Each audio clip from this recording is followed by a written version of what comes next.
What's up guys? Setelah Xiaoyan berhasil menyelamatkan nyawa Wu Hou dan Xiaoyu, Xiaoyan pun berencana untuk pergi ke pelelangan di kota Kaisar Hitam. Di sebuah tempat sekte Moyan, nampak seorang leluhur dari sekte Moyan sedang berkultivasi. Dia adalah iblis tanah tua. Lalu scene pun kita awali dengan perjalanan Xiaoyan menuju ke pelelangan kota Kaisar Hitam. Di perjalanan, Xiaoyan pun tak luput untuk mengajak ngobrol keduanya. Akhirnya bisa mengirim murid yang ketakutan ke tempat yang aman, ucap Xiaoyan.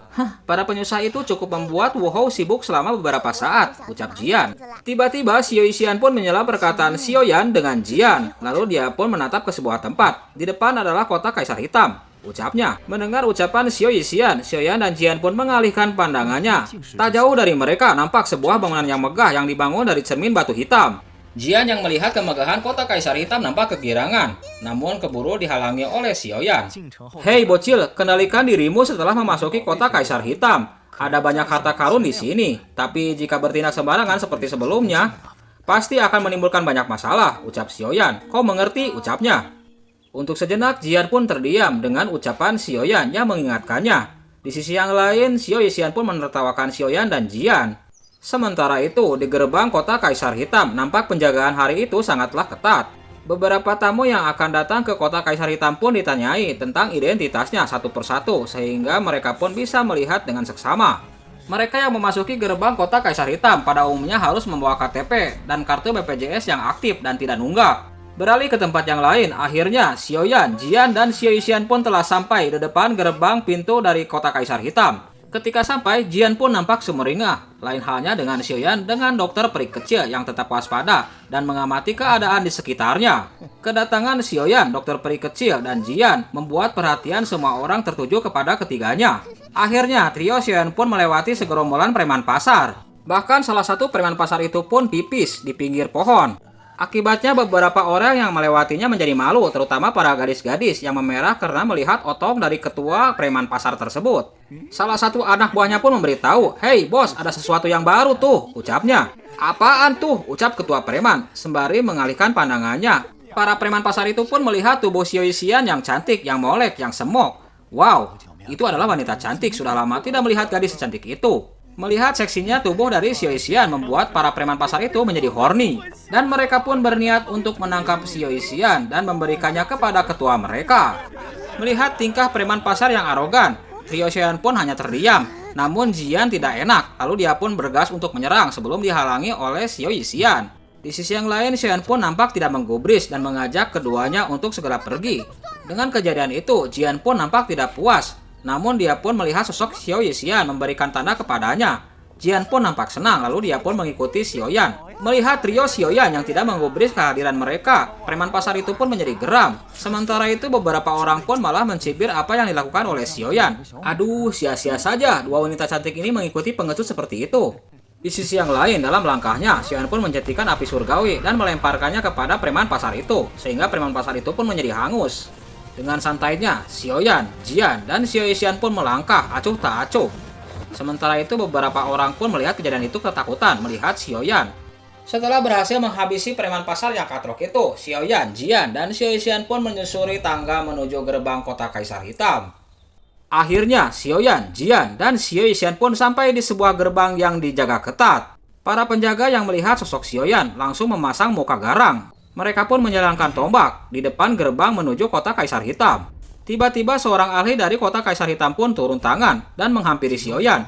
"Saudara, tempat ini dirancang khusus untuk kultivator nungguang. Jika kekuatannya tidak cukup, silakan antri di samping saja," ucap ketua itu. Untuk sejenak Xiaoyan pun nampak geram dengan ucapan itu. "Tuan, karena kau tidak sekuat Dawang bintang 5. Bagaimana kau membedakan apakah yang datang itu kultivator nungguang atau bukan?" ucap Xiaoyan. Mendengar ucapan Xiaoyan, ketua itu pun menjadi malu. Namun tiba-tiba salah satu prajurit pun membisikkan kata-kata kepada ketua itu, sehingga ketua itu pun menjadi kaget. "Aku tidak tahu nama tuan, mohon dimaklumi," ucap ketua itu sambil menangkupkan kedua tangannya ke arah Xiaoyan. "Tuan dari praksi mana?" ucapnya. "Yan Xiao, orang bebas," ucap Xiaoyan. "Tuan Yan Xiao, seharusnya Anda datang demi pelelangan kota Kaisar Hitam kan?" ucap ketua itu bertanya kepada Xiaoyan. Xiaoyan pun menganggukkan kepalanya. "Benar, bolehkah saya masuk?" ucapnya. "Tentu saja boleh, namun sekarang kota jauh lebih penuh." Sangat sulit untuk mencari tempat tinggal. Sekte Kaisar Hitamku memiliki tempat yang disiapkan khusus untuk orang kuat, ucap ketua itu. Tiba-tiba ketua itu pun mengeluarkan sebuah benda di sakunya. Tuan Yan Xiao, ambillah plat perintah ini ke pavilion Kaisar Hitam di pusat kota, ucapnya. Maka akan ada orang yang mengatur tempat istirahat untuk kalian. Xian pun mengucapkan terima kasih dan bergegas pergi setelah menerima token dari ketua itu. Sebelum melangkah lebih jauh, ketua itu pun bertanya kepada Xiaoyan. Oh iya, Tuan Xiaoyan, meski orang-orang tadi hanyalah orang-orang biasa, tapi geng Kuilang mereka memiliki kekuatan yang sangat besar. Harap lebih berhati-hati. Mendengar ucapan dari ketua itu, Xian pun hanya bersikap acuh tak acuh. Dia pun melambaikan tangannya, lalu dia pun bergegas menaiki lift untuk menuju puncak dari kota Kaisar Hitam. Penampilan Xiaoyan yang misterius membuat orang pun menjadi penasaran. Satu persatu mereka pun memuji kehadiran dan penampilan Xiaoyan. Setelah kepergian Xiaoyan, ketua itu pun memanggil salah satu prajurit. Segera laporkan tentang orang ini kepada ketua, ucapnya. Ketua itu pun bergumam dalam hatinya, Yan Xiao, sepertinya tidak ada kultivator Donghuang semudah ini di Surut Hitam. Biarkan Geng Kuilang pergi untuk mencoba kekuatannya dulu, ucap ketua itu. Lalu Xin pun beralih ke sebuah tempat, yaitu kota Kaisar Hitam. Aktivitas di kota Kaisar Hitam ini cukup ramai, dengan para pendatang yang baru memasuki kota. Beberapa bahan obat pun disajikan di pelelangan kota Kaisar Hitam. Satu persatu, mereka pun menjajakan dagangan mereka. Namun lain halnya dengan Jian yang sedang kelaparan. Lalu dia pun menengok ke kiri ke kanan, akhirnya menemukan sebuah cilok bakar. Hei, kau mau pergi kemana lagi? Ucap Xiaoyan. Aku lihat di depan sana, lihat apakah ada orang dari geng Kuilang, ucap Jian. Dengan memelas, Jian pun mengalihkan pandangannya ke arah Xiaoyan. Aku sebenarnya lapar, ucapnya. Aku janji, aku hanya makan satu saja cilok bakar, ucap Jian. Hei Jian, bukankah kau baru makan 1 jam yang lalu? Ucap Xiaoyan. Aku sedang masa pertumbuhan. Tentu saja perlu makan lebih banyak, ucap Jian. Lalu dia pun bergegas menuju tukang cilok bakar yang ada di samping toko. Selanjutnya kita pergi kemana? Ucap Xiaoyan. Pergi ke toko obat dulu. Jika beruntung, mungkin kita mendapatkan bahan obat yang kita butuhkan. Sekalian cari kabar tentang cairan bodhisattva, ucap Xiaoyan. Oh iya, lain kali kalau bertemu orang geng Kuilang, langsung bertindak saja, ucap Xiaoyan. Di Surut Hitam tidak ada orang yang menyalahkanmu, ucapnya. Setelah beberapa langkah perjalanan, akhirnya Xiaoyan pun singgah di sebuah apotek. Apotek ini cukup besar di kota Kaisar Hitam. Xiaoyan, Xiaoyan, dan Jian pun melangkahkan kakinya. Sementara itu di belakang Xiaoyan dan Xiaoyan nampak Jian sedang lahap memakan cilok bakarnya. Di dalam aula apotek nampak beberapa orang yang sedang menawar beberapa bahan obat. Sekilas Xiaoyan pun mengamati rumput kinlan, buah pinik api, ucapnya. Mendengar ucapan Xiaoyan pun menjadi tertarik. Pantas saja sudut hitam bisa menarik perhatian banyak orang luar, ucapnya. Hanya bahan obat saja, semuanya adalah bahan andalan di toko-toko obat luar sana. Tidak mungkin seperti di sini dijual sembarangan di sini saja. Tiba-tiba langkah Xiaoyan pun terhenti. Hei pelanggan, kalian butuh bahan obat apa? Ucap salah satu pedagang. Xiaoyan pun akhirnya menghampiri. Apa toko kalian memiliki 8 bahan obat ini? Ucapnya sembari memberikan resep kepada penjaga toko itu.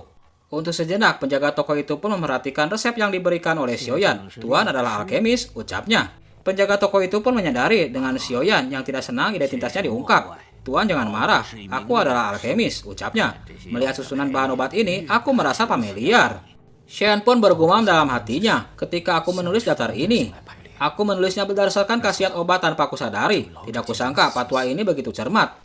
5 bahan obat paling atas memang ada di balai ribuan obat. Namun harganya cukup mahal. Jika ditambahkan takutnya butuh 2 juta koin emas, ucap penjaga itu. Baguslah kalau ada, koin emas bukan masalah, ucap Xiaoyan. Namun 3 bahan terakhir, ginseng qianling, rumput melinggu, buah yugu sangat sulit dicari, ucap penjaga itu. Kalau begitu bantu ambil 5 bahan obat yang paling atas, 3 bahan terakhir akan kucari di tempat yang lain, ucap Xiaoyan. Mendengar ucapan Xiaoyan, penjaga toko itu pun tertawa. Hei tuan, apakah Anda sangat membutuhkan 3 bahan obat ini? Ucapnya. Mendengar perkataan tuan, apakah punya ide? Ucap Xiaoyan. Aku hanya bilang 3 bahan ini sulit untuk dicari, tapi untuk tidak bilang kalau balai ribuan obat tidak mempunyainya. Hanya saja bahan obat langka ini biasanya tidak dijual. Dengan perkataan itu, untuk sejenak, Xiaoyan pun terdiam. Karena kau berkata seperti ini, katakan syaratmu, ucap Xiaoyan. Penjaga toko itu pun menangkupkan tangannya. Tuan adalah orang yang lugas. Aku katakan secara langsung. Ketika bahan obat ini kebetulan ada di balai ribuan obat. Ginseng qianling, rumput molinggu, dan buah yugu, ucapnya. Dianggap sebagai bahan obat dengan kualitas terbaik. Harus ditukar dengan pil tingkat 5. Mendengar persyaratan penjaga toko yang harus ditukar dengan pil tingkat 5 membuat Xiaoyan pun berpikir. Pil tingkat 5, gumamnya. Aku tidak masalah, ucap Xiaoyan. Aku akan menukar 3 bahan obat ini dengan pil tingkat 5, ucapnya. Setelah sepakat, akhirnya penjaga toko itu pun masuk untuk membawa beberapa bahan obat yang dicari oleh Xiaoyan. Setelah beberapa lama menunggu, akhirnya penjaga toko itu pun membawa 3 bahan obat yang dicari oleh Xiaoyan.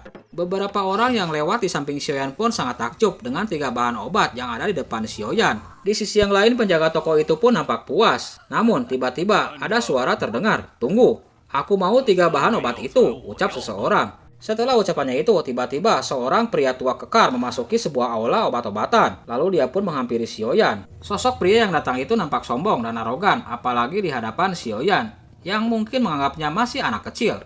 Hei pengurus Yan, kali ini aku datang khusus demi bahan obat langka, ucapnya.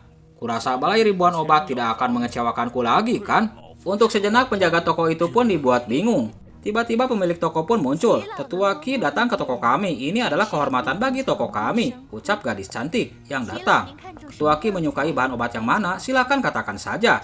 Hanya saja sesuai aturan, jika ada banyak orang yang menginginkannya, harus ditentukan dengan adu harga. Siapa yang memberikan kualitas pil tingkat lebih tinggi, dia adalah yang menang. Hei saudara, aku adalah Kinsan. Aku butuh ginseng Qianlin, rumput molingu, dan buah yugu untuk buah pil. Mohon saudara berikan padaku, ucap Kinsan. Kebetulan sekali, orang lain mau apa patwa ini juga mau. Kau mengikut-ngikuti, ucap Jian. Kinsan pun nampak marah atas perkataan Jian. Kinsan dan Xiaoyan pun saling berhadapan. Namun, Xiaoyan pun berkata, maaf, aku juga kebetulan membutuhkan 3 bahan obat ini. Tidak bisa aku berikan, ucapnya. Anak muda sekarang benar-benar tidak memahami aturan, ucap Kinsan geram kepada Xiaoyan. Pemilik toko itu pun segera menghampiri Xiaoyan dan berbisik ke telinga Xiaoyan. Dengan lembutnya dia pun berkata kepada Xiaoyan, Tuan menyinggung ketua alkemis sekte Kaisar Hitam demi bahan obat. Itu sangatlah tidak layak.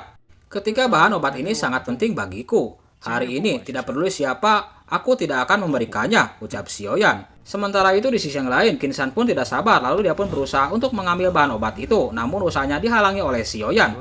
Anda terlalu terburu-buru, ucap Xiaoyan. Kinsan pun menjadi marah, hei bocah berada di sudut hitam, sebaiknya tahu merendahkan diri. Kalau tidak ada manfaatnya bagimu, ucap Kinsan. Terima kasih atas pengingatnya, namun tadi sudah kubilang, bahan obat ini tidak akan kuberikan hari ini kepadamu, ucap Xiaoyan. Melihat aksi Xiaoyan dan Kinsan, membuat penjaga toko itu pun mengambil keputusan. Hei saudara-saudara sekalian, toko kami tidak cocok untuk bertarung, ucapnya. Bagaimana kalau tentukan pemilik bahan obat dengan kualitas pil, ucapnya.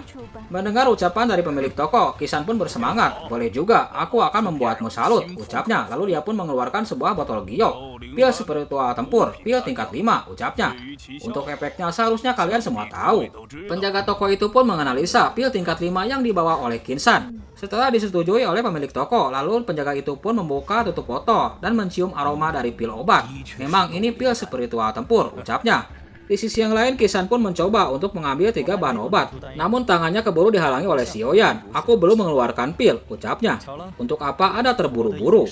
Akhirnya, Xiaoyan pun mengeluarkan sebuah botol giok. Punyaku juga pil tingkat 5, ucapnya. Penjaga yang menerima botol pil obat dari Xiaoyan langsung memeriksanya dan mencium aroma dari pil obat tersebut. Kualitas ini, energi pil ini, pil spiritual tempur memiliki kualitas yang sangat kuat. Ini pertama kalinya aku melihatnya, ucap penjaga toko. Kinsan pun menjadi marah. Tidak mungkin. Mana mungkin dia bisa memberikan pil spiritual tempur. Ini memang pil spiritual tempur, serta kualitas dan penampilannya lebih unggul dari milik ketua Qi, ucap penjaga toko itu. Mendengar perkataan itu, Kinsan pun semakin terprovokasi. Omong kosong, aku adalah ketua alkemis yang terhormat. Mana mungkin pil yang kubuat bisa lebih buruk dari bocah ini, ucapnya. Ketua Qi, Anda termasuk orang terhormat di kota Kaisar Hitam. Jadi aku sangat menghormatimu, ucap pemilik toko. Kuharap Anda jangan berlebihan, ucapnya. Akhirnya penjaga toko itu pun menjelaskan kepada Kinsan, penilaianku tidak akan salah, ucapnya. Pil obat tingkat 5 yang dikeluarkan oleh Xiaoyan lebih unggul daripada pil tingkat 5 yang dikeluarkan oleh ketua Qi. Hei tuan, 3 bahan obat ini milikmu, ucap pemilik toko. Terima kasih, ucap Xiaoyan. Lalu dia pun mengambil bahan obat. Kinsan pun menjadi marah, lalu dia pun memukul Xiaoyan dengan kekuatannya. Namun Xiaoyan melindungi dirinya dengan api surgawi, sehingga Kinsan pun terlempar beberapa meter. Seorang Dong Huang, ucap Kinsan kaget. Tidak kusangka saudara adalah kultivator Dongguang. Aku buta. Tadi emosiku sangat buruk. Mohon maafkan aku jika menyinggungmu, ucap Kisan. Jangan kira karena kau adalah ketua alkemis dari sekte Kaisar Hitam, maka kau bisa bertindak sesuka hati, ucap Xiaoyan sambil memelototi Kisan. Dipelototi oleh Xiaoyan, Kisan pun menjadi ketakutan, lalu dia pun berbalik dan segera pergi dari aula itu. Sekarang emosi anak muda memang semakin buruk saja. Ini adalah kota Kaisar Hitam. Kita lihat saja nanti, ucapnya. Akhirnya, Kisan pun pergi meninggalkan tempat itu. Di sisi yang lain, pemilik toko pun merasa lega. Dia itu orang yang picik, ucapnya. Jika kau tidak memiliki urusan penting di kota Kaisar Hitam, lebih baik segera pergi, ucap pemilik toko. Terima kasih atas peringatannya, ucap Xiaoyan. Lalu dia pun mengambil 3 bahan obat dan memasukkannya kepada cincin penyimpanannya. Ayo pergi, ucap Xiaoyan, mengajak Xiaoxian dan Jian untuk pergi meninggalkan toko itu. Namun sebelum melangkah lebih jauh, Xian pun berbalik dan bertanya kepada pemilik toko, ada yang ingin kutanyakan. Tidak tahu apakah kalian bisa menjawabnya, ucap Xiaoyan. Jika aku tahu tentu saja tidak akan kurahasiakan, ucap pemilik toko. Apakah kalian pernah mendengar cairan dari Bodhisattva, ucap Xiaoyan. Mendengar kata-kata dari Xiaoyan, cairan Bodhisattva membuat kedua orang itu pun menjadi kaget. Penjaga toko itu pun menjelaskan, sejauh yang ku ketahui, cairan dari Bodhisattva adalah benda ajaib yang dikeluarkan oleh jantung Bodhisattva. Mengonsumsi cairan Bodhisattva bisa menumbuhkan tubuh dan memperbaiki kondisi fisik. Sementara jantung Bodhi terbentuk oleh pohon Bodhi kuno selama ribuan tahun lamanya. Jika jantung Bodhi dimakan manusia, maka perlahan bisa menggantikan jantung manusia, memperkuat kekuatan jantung dan memelihara jiwanya. Namun, hati Bodhi adalah jantung dari Bodhisattva, yang disebut pengejar ajaran Buddha yang menyelamatkan semua makhluk hidup. Orang yang mengambil jantung Bodhisattva harus orang baik dan saleh yang bersedia membuat makhluk bahagia, ucap penjaga toko itu. Mendengar ucapan dan penjelasan dari penjaga toko mengenai buah Bodhisattva itu membuat Xian pun untuk sementara termenung. Xian pun nampak bersemangat, lalu dia pun bertanya lagi. Jadi, apakah Anda tahu di mana pohon Bodhisattva ini? Ucapnya. Penjaga toko itu pun hanya mengerikkan kepala. Tidak tahu, ucapnya. Namun, aku tahu keberadaan dari cairan Bodhisattva. Mendengar ucapan dari adanya kemungkinan cairan Bodhisattva itu membuat Xian pun merasa senang. Setelah mengetahui informasi tentang cairan Bodhisattva, Xiaoyan, Jian, dan dokter peri kecil pun meninggalkan toko obat itu. Datang ikut pelelangan ternyata memang tidak salah, ucap Xiaoyan. Xiaoxian pun mengangguk tanda setuju, lalu dia pun bertanya, jika bisa mendapatkan cairan dari Bodhi di pelelangan, maka bisa segera mengendalikan racun dalam tubuhku. Namun, ingin mendapatkan cairan dari Bodhi di pelelangan itu juga tidak mudah, ucapnya. Di sisi yang lain, Jian pun nampak semangat menghampiri tukang dagang cimol. Xian pun meyakinkan Xiaoxian, tenang saja, aku akan memikirkan segala cara untuk mendapatkannya. Kita pergi ke Pavilion Kaisar Hitam, segera cari tempat tinggal. Aku perlu berlatih tertutup untuk membuat beberapa pil agar bisa gampang menawar harga, ucap Xiaoyan. Terima kasih, ucap Xiaoxian. Aduh, untuk apa kamu sungkan, ucap Xiaoyan. Waktu itu aku pernah berjanji akan membantumu untuk mengendalikan racun dalam tubuhmu. Tentu saja akan kutepati, ucap Xiaoyan. Lalu dia pun melangkahkan kakinya meninggalkan Xiaoxian. Xiaoyan, kebaikanmu ini akan kuingat selalu. Kelak akan kubalas dengan nyawaku sendiri, ucap Xiaoxian sambil memandangi punggung dari Xiaoyan. Akhirnya Xian pun sampai di sebuah penginapan, lalu dia pun menyerahkan segel kepada pemilik toko. Penjaga toko itu pun menangkupkan kedua tangannya. Tuan Yan Xiao setelah memasuki Pavilion Kaisar Hitam. Akan ada orang yang memandumu ke tempat tinggal, ucapnya, silakan masuk. Akhirnya, Xiaoyan, dokter peri kecil, dan Jian pun memasuki kota Kaisar Hitam. Di perjalanan, beberapa orang kuat pun berpapasan dengan Xiaoyan. Tidak kusangka pemimpin lembah api iblis kali ini adalah Pang Yang. Kemunculan lembah api iblis ini menarik perhatian dari semua orang, tak terkecuali Xiaoyan. Tiba-tiba Xiaoyan pun merasa curiga dengan orang yang berada di belakang rombongan lembah api iblis. Dia pun merasakan hal yang familiar. Pria berjubah abu-abu di belakang agak aneh, ucap Xiaoxian. Xian pun memperhatikan orang yang berbaju abu-abu di belakang rombongan itu. Kenapa dia memberiku perasaan yang sangat familiar, ucap Xiaoyan. Dalam hatinya, Xian pun bertanya-tanya, siapakah sosok yang berbaju abu-abu itu? Lalu dia pun bergegas pergi. Sementara itu, di tempat yang lain, sosok Han Peng pun muncul.